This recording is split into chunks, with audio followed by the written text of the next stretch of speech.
kulan wacan daawadayaal meel walba caalamka joogtaan ku soo dhawaada barnaamijkeena wararka isha sirdoonka iyo siyaasadda qodobada aad ku maqli doontaan waxa kamid ah kulankii ugu horeeyay ee Dhexmaray dawladda federaalka iyo dawlad goboleedyada oo maanta qabsoomay Jawar Maxamed oo ka hadlay xiisadda u dhaxaysa Itoobiya iyo Masar jabhad uu Imaaraadka Carabtu taageero ayaa waxa ay kala wareegtay ciidamada dawladda Yemen jasiiradda Suqadar ee ku taala badda cas aadan barra ducaale hogaamiye aqlabiyadda baarlamaanka dalkan Kenya maanta waxa laga qaaday xilka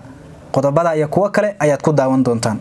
u diyaar garow barnaamijka oo faahfaahsan madaxda dawladda federaalka iyo dawlad goboleedyada iyo gobolka Banaadir ayaa yeeshay wada hadaladii ugu horeeyay oo ku qabsoomay dhanka isgaarsiinta aalada WhatsApp-ka iyo Zoom-ka tan iyo markii uu hakad galay shirkii u dhaxeeyay shirkan ayaa ka dambeeyay kadib markii toddobaad ka hor uu iclaamiyay madaxweynaha dawladda Soomaaliya Mudane Maxamed Cabdullaahi Farmaajo in madaxda dawladda federaalka dawlad goboleedyada iyo gobolka Banaadir ay isugu yimaadaan shir golaha amniga qaranka inkastoo aanu xilligaasi sheegin xilliga iyo goobta uu ka dhacayo wada tashiyo ay qayb ka tahay beesha caalamka ayaa suuragal ka dhigay in madaxda marka ugu horeysay shir uu horu dhaca ku yeeshaan qadka isgaarsiinta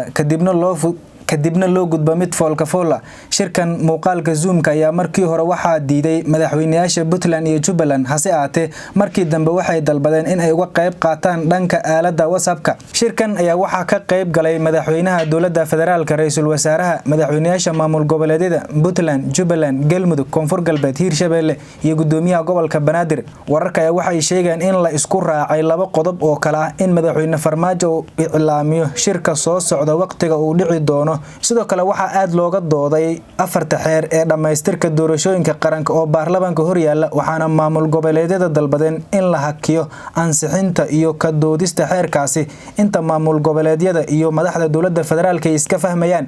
khilaafka u dhaxeeya dalalka Masar iyo Itoobiya salka ku haya biyo xireenka weyn ee ay xukuumadda Addis Ababa ka dhisayso biyaha webiga Niil ayaa bilihii dambe xoogeystay Jawar Maxamed oo lagu sheegay in uu yahay ninkii sababta u ahaa in uu isbedel ka dhaco dalka Itoobiya gaar ahaan intii uu iscasilay ra'iisul wasaarihii Xayla Maryam Dasalim ayaa fariin bartiisa Twitter-ka soo dhigay ku sheegay in Itoobiya aysan ka walaacin cabashada Masar dhibkeena waa faragelin nooga timaada Mareykanka iyo Bangiga Adduunka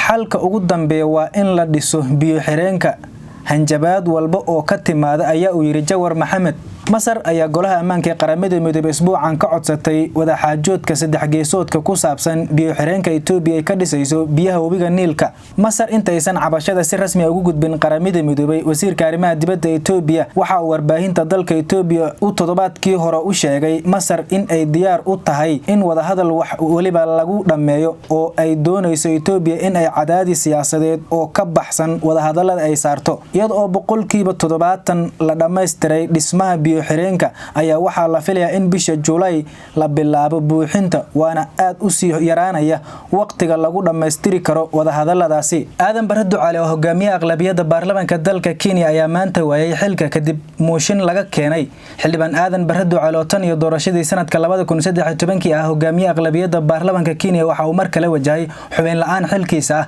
bilowgii bishan ay ahayd markii uu aadan barra ducaale ka badbaaday mooshin la doonay in xilka hogaamiye aqlabiyadda baarlamaanka looga qaado kadib markii isbahaysiga haatan talada Kenya haya uu isbedel ku sameeyay xubnaha hogaanka u ah xisbigaasi xildhibaan aadan barra ducaale waxa kursiga hogaanka aqlabiyadda baarlamaanka loo doortay sanadkii 2013 waxaana mar kale waqtiga loo kordhiyay doorashadii sanadka 2017 ducaale oo sidoo kale ah xildhibaanka degmada Gaarisa ee gobolka Waqooyi Bari ayaa la ku tilmaamay in uu yahay shakhsiga saddexaad ee ugu awoodda badnaa dalka Kenya balse saacado kooban ayaa xilka looga xayuubiyay koox hubaysan oo taageero ka helaya ciidamada uu taageeray Imaaraadka Carabta ayaa ciidamada dawladda Yemen kala wareegay jasiiradda Suqadar ee badda cas ku taala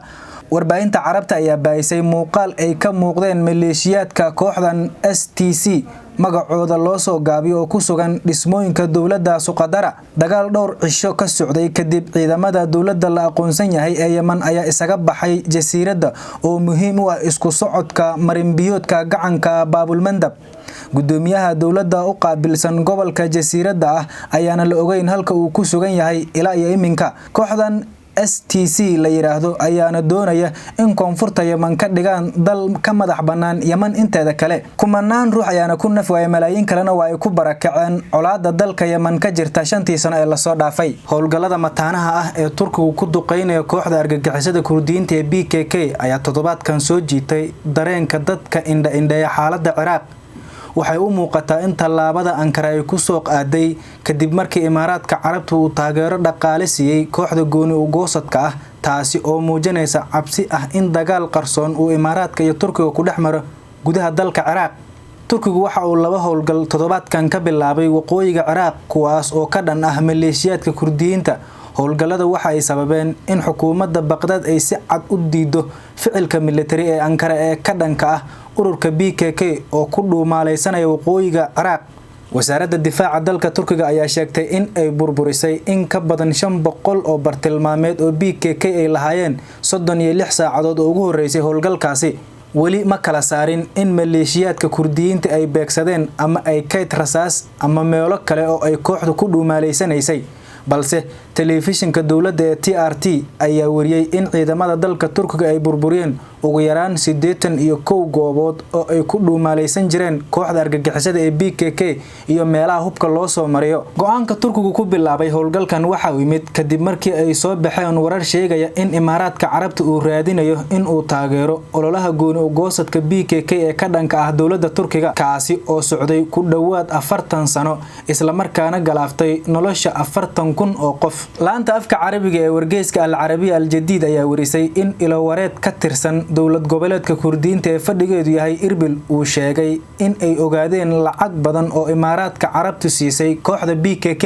ilo wareedkan waxa uu sheegay in dawladda gobolka Kurdiyiinta ay weydiisatay inaysan cadeyn ogolaansho laga keeno mas'uuliyiinta lacagta ka soo diray Imaaraadka iyo akoonada bangiyada la mariyay. Salad Ali oo ka tirsan siyaasiyiinta Kurdishka ayaa sheegay in xiriirka lacagta ee ka dhaxeeya Kurdiyiinta mucaaradka ku ah Turkiga iyo Imaaraadka uu socdo 4 sano kaasi oo soo mara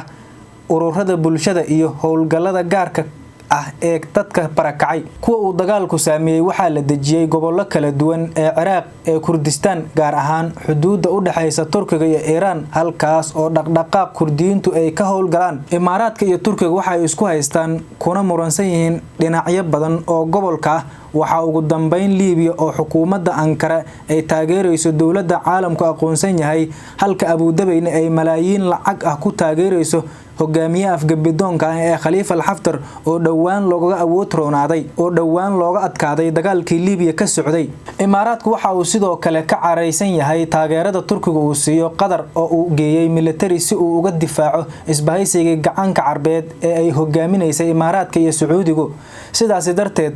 la yaab ma ahan in Imaaraadka raadiyo xasilooni darrada Turkiga isaga oo taageeraya PKK. si kastaba tallaabadaasi waxa ay khatar ku tahay in Abu Dhabi lagu calaamadiyo maalgelinta argagixisada PKK oo Turkiga, Mareykanka iyo Midowga Yurub ay u aqoonsan yihiin ururo argagixiso. dawladda Imaaraadka ayaa ah sharwadaha nabadda u diidan caalamul Carab kuwaas oo ugu horeeyaan Yemen, Soomaaliya, Liibiya iyo wadamo kale. xitaa iyadoo ay caawinaad ka helayaan Imaaraadka Carabta, PKK ma awoodaan in ay xasilooni darro ku abuuraan Turkiga. ku dhawaad 40 sano oo colaad ah ayaana muujisay in ay xadidan tahay awoodda PKK ay u leeyihiin in ay qasaan Turkiga inkastoo ay weli yihiin khatar maxalli. taasi bedelkeed Turkigu waxa uu sii wadi doonaa barnaamijkiisa muddada dheer ee uu heshiiskan kula jiro dawladda gobolka Kurdiyiinta kuwaas oo si hoose u ogolaaday howlgalkii military Ankara ka sokow kalsooni darradii xukuumadda Baghdad. intaas ayaan ku soo gabagabaynaynaa barnaamijkeena wararka sirdoonka iyo siyaasadda oo aad kala socotiin على xildon channel tan inta markaa warka xiga dib u kulmi doono sida ay nabadgelyo.